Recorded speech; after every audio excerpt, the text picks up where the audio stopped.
Heritage Foundation, Dr. Charmaine Yoest. Great to have you back with us. Hope you're doing good. Hey, Todd. Good to hear from you.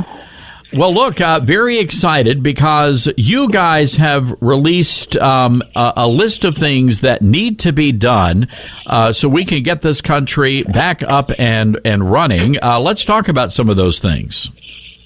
Well, thanks for asking. We are really excited about the effort that our President Kay James has pulled together. It's called the National Commission on Coronavirus Recovery.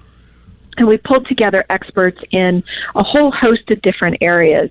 Healthcare, of course, economics, of course, but also education, civil society, looking across, this isn't just an issue that has affected people in their healthcare and in economics. It's schools being closed, it's churches being closed. The effects just kind of go on. And so we released a report yesterday saying that it's time to start looking at moving back toward normal. Not that it's going to be easy, not that there won't be some difficulties still in front of us, but we've got to look over the horizon and start finding a way to get people back to work. Yeah, that's we hear that every single day on this radio show, Charmaine. And again, when you look at what's happening in New York City, well, Tennessee and Georgia are not New York City, and that's exactly. I think a lot of people are concerned with the one size fits all mentality out there.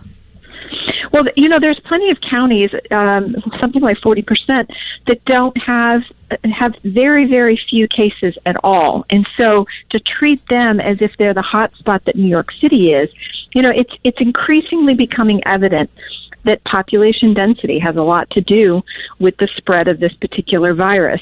Not a surprise from an epidemiological perspective, but it also particularly targets elderly people. We know now who's vulnerable. And so we look at this as people and places, right? There's specific people who are particularly vulnerable to the virus.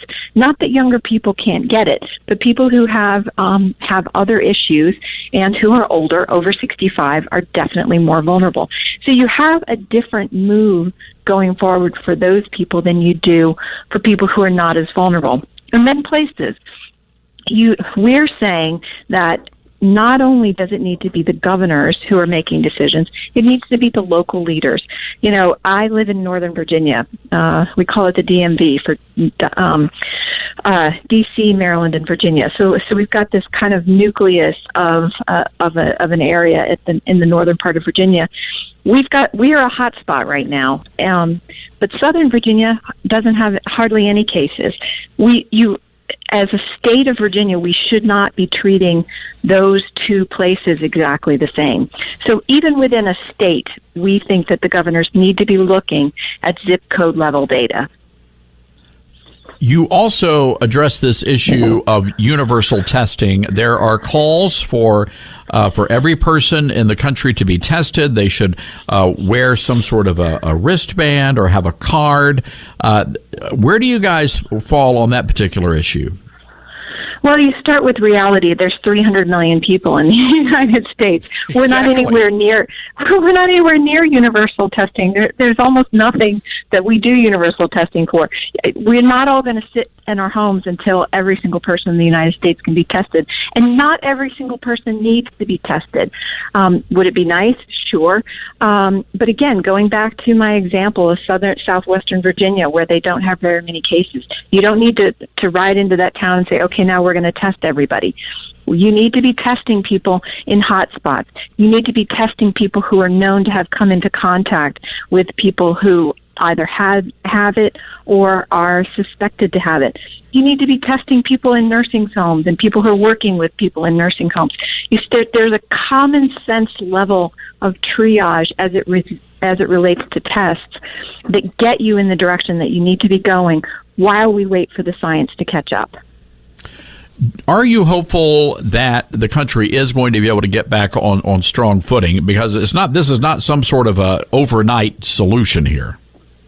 No, it's not going to be overnight. But I would say that I'm more than hopeful. I'm even optimistic. Listen, the United States of America was called the arsenal of democracy in World War II for a reason. And I think we have to be careful in making too much of an analogy between this and a war. But there are some similarities. And one of the biggest similarities is the American people themselves.